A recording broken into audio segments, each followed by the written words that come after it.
ভারতবর্ষ তথা সমগ্র বিশ্বজুড়ে সর্বধর্ম সমন্বয়ে এক উজ্জ্বল স্থাপত্যের নিদর্শন হল এই মন্দির।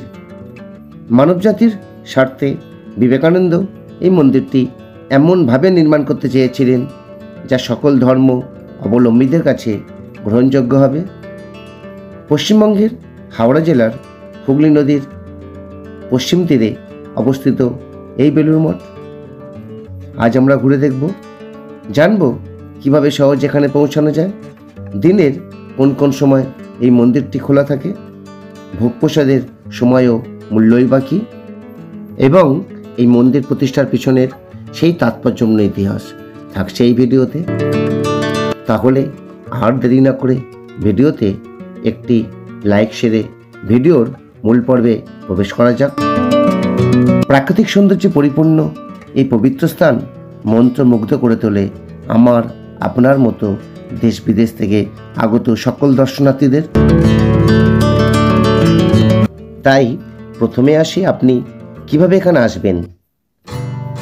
যেহেতু বেলুড় মঠ রেলপথ, জলপথ ও সড়কপথের সাথে খুব সুন্দরভাবে সংযুক্ত, তাই যে কোনো উপায়ে আপনি এখানে পৌঁছাতে পারবেন।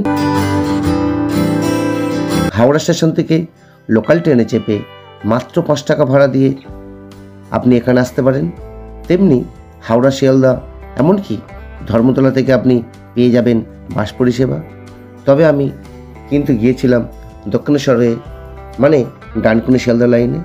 রাজচন্দ্রপুর থেকে লোকাল ট্রেনে চেপে একবারে পৌঁছে গিয়েছিলাম দক্ষিণেশ্বর। আপনারা চাইলে মেট্রো করেও কলকাতার বিভিন্ন জায়গা থেকে এখানে আসতে পারেন। এরপর স্টেশন থেকে বেরিয়ে দক্ষিণেশ্বরের স্কাইওভার ধরে সোজা চললাম দক্ষিণেশ্বর মন্দিরের দিকে। আপনাদের সুবিধার্থে খুব তাড়াতাড়ি একটি দক্ষিণেশ্বরের মন্দিরের সম্পূর্ণ ভিডিও আপনাদের কাছে তুলে ধরব। তাহলে এখন চলি, যারা প্রাইভেট গাড়ি নিয়ে আসবেন তারা ঘন্টা বেশি এই মন্দিরের ভিতরে কার পার্কিং করতে পারেন, এবং আপনারা দক্ষিণেশ্বরের কালী মায়ের দর্শন করে একদিনেও কিন্তু বেলুড় মঠ ঘুরে আসতে পারেন। দক্ষিণেশ্বর মন্দিরের পাশ দিয়ে রাস্তা ধরে গঙ্গাধারে চলে এলে পেয়ে যাবেন দক্ষিণেশ্বর থেকে বেলুড় মঠের ফেরি সার্ভিস। ভাড়া মাত্র 11 টাকা। রাত্রি 8টা অবধি এই ফেরি সার্ভিস চলে। সকাল 8:30টায় চালু হয় ফেরি সার্ভিস। 30 মিনিট অন্তর এই ফেরি ছাড়ে। 25 মিনিট মতো সময় লাগে দক্ষিণেশ্বর থেকে বেলুড় মঠ পৌঁছাতে।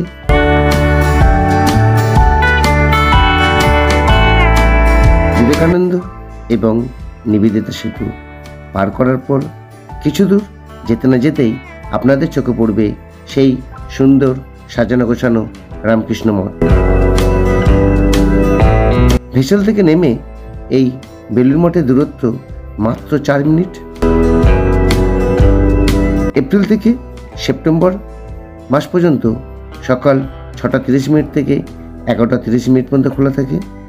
বিকেলবেলা 4টে থেকে 9টা পর্যন্ত। আর অক্টোবর থেকে মার্চ মাস অবধি সকাল 6:30 থেকে দুপুর 11টা 30 মিনিট পর্যন্ত। বিকেলবেলা 3টে 30 থেকে রাত্রি 8টা 30 মিনিট পর্যন্ত খোলা থাকে।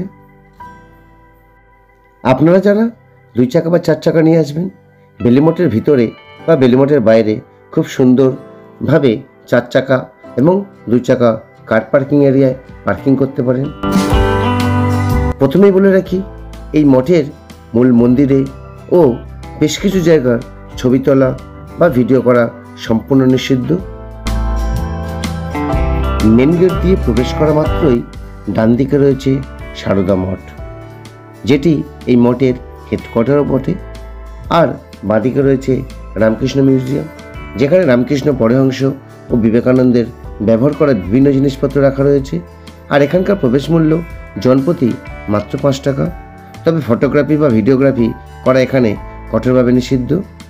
তবে আপনি যদি ফেরিঘাটের দিয়ে গেট দিয়ে না প্রবেশ করতে পারেন, তবে ডান দিক দিয়ে প্রথমেই পড়বে স্বামী বিবেকানন্দ মন্দির, যেখানে 1902 সালে 4 জুলাই বিবেকানন্দ পার্থিব শরীর দাহ করা হয়েছিল। শুনলে অবাক হবেন, দেহত্যাগের মাত্র 3 দিন আগে স্বামীজি তার শিষ্য স্বামী প্রেমানন্দকে এই স্থানটির কথা উল্লেখ করে বলেছিলেন, আমার দেহ গেলে ওইখানেই সৎকার করবি। পাশের বেলগাছটির নিচে তিনি সময় কাটাতেন। এই মন্দির পেরিয়েই কিছু দূর এগোলেই রয়েছে মা সারদা মায়ের মন্দির। এখানে সারদা মায়ের দেহাবশেষ সৎকার করা হয়েছিল। বেলুড় মঠের এটি একমাত্র মন্দির যা গঙ্গার দিকে মুখ করে অবস্থিত। এরপর রয়েছে স্বামী ব্রহ্মানন্দ মন্দির। তিনি ছিলেন রামকৃষ্ণের অন্যতম অন্তরঙ্গ শিষ্য এবং তার মানসপুত্র। এই মন্দিরটি তার প্রতি শ্রদ্ধা ও স্মৃতির প্রতীক। এইবার এসে পৌঁছালাম মূল মন্দিরের সামনে থেকে এই মন্দিরের ছবি তোলা গেলেও মন্দিরের ভিতরে ছবি বা ভিডিও করা কঠোরভাবে নিষিদ্ধ। ইতিহাস থেকে জানা যায় 1897 সালে স্বামী বিবেকানন্দ এই মঠের গোড়াপত্তন করেন এবং 1935 সালের 16ই মার্চ প্রায় 40 একর জমির ওপর মন্দিরের ভিত্তিপ্রস্তর স্থাপিত হয়। আধুনিক ধর্মস্থান বেলুড় মঠ মন্দির, মসজিদ, গির্জা স্থাপত্যের বিভিন্ন বৈশিষ্ট্যের মিশ্রণে নির্মিত। মন্দিরের মূল প্রবেশপথ বৌদ্ধ আদর্শে নির্মিত। মূল প্রবেশের পথে উপরের অংশটি উচ্চ স্তম্ভযুক্ত দক্ষিণ ভারতের আদলে নির্মিত। ভিতরে জানলা ও অলিন্দ উত্তর ভারতের মোঘল ও রাজপুত আদর্শে তৈরি। কেন্দ্রীয় যে গম্বুজটি ইউরোপীয় রেনেসাঁ স্থাপত্যের এক দারুণ নিদর্শন। আবার ভিতরের যে মেঝেটি কতকটা খ্রিস্টান ক্রসের আকারে বিন্যস্ত। মন্দিরের গর্ভে গিয়ে আজও শ্রীরামকৃষ্ণের নিত্য পূজা অনুষ্ঠিত হয়।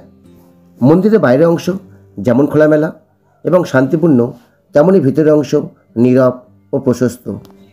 সর্বশেষে আসি এই রামকৃষ্ণ মঠের ফ্রি ভোগ প্রসাদ কখন এবং কোথায় পাবেন। মূল মন্দিরের বাঁদিকে যে রাস্তাটি সোজা চলে গিয়েছে সেটি ধরে বেশ কয়েক পা হাঁটলেই আপনারা পৌঁছে যাবেন এই মঠের প্রাচীন রামকৃষ্ণ মঠ। সেখানে রয়েছে প্রসাদ কুপন কাউন্টার। সকাল 9টা থেকে বেলা 11:30টার আগে আপনারা বিনামূল্যে এখান থেকে কুপন সংগ্রহ করতে পারেন। যেহেতু কুপনের কোনো মূল্য নির্ধারণ নেই, তাই আপনারা আপনাদের ইচ্ছামতো অনুদান দিয়ে প্রসাদ গ্রহণ করতে পারেন। অফিসের উল্টো দিকে রয়েছে একটি প্রাচীন জনপ্রিয় আম গাছ, যা নাকি স্বামীজি নিজের হাতে লাগিয়েছিলেন এবং কথিত আছে এখানে তিনি বিশ্রাম নিতেন। এমনি দিন তো বাদিয়ে দিলাম, উৎসবের দিনগুলোতেও বিপুল সংখ্যক মানুষ সুশৃঙ্খলভাবে প্রসাদ গ্রহণ করতে পারেন। প্রসাদ প্যাকিংয়ের কোনো রকম ব্যবস্থা কিন্তু নেই। প্রসাদ কক্ষের বাইরে রয়েছে ওয়াশরুমের ব্যবস্থা। এইভাবেই শান্ত নিরিবিলি পরিবেশের মাঝেই আমরা দারুণ একটা দিন কাটিয়েছিলাম বেলুড় মঠে। ভিডিওটির মাধ্যমে আপনার যে কতটা উপকার হলো তা আমি জানি না, তবে আপনার একটা লাইক ও কমেন্টের মাধ্যমে আমি উপকৃত হব তা আমি অবশ্যই জানি। শেষে তাই চ্যানেলটি সাবস্ক্রাইব করতে ভুলে যাবেন না। আপনারা চাইলে 30 মিনিট অন্তর চলা ভেসেলদার দক্ষিণেশ্বর মায়ের মন্দিরে পুজো দিয়ে আসতে পারেন, তবে মন্দির দুটির বন্ধ হওয়ার সময়টা মাথায় রাখবেন। আর হ্যাঁ, রবিবার কিন্তু মেট্রো সকাল 9টা থেকে চলা শুরু করে। তবে আপনার সাথে দেখা হচ্ছে পরের ভিডিওতে। ততক্ষণ সুস্থ থাকুন, দেখতে থাকুন শুভ্র ট্যুর গাইড। টাটা, বিদায়।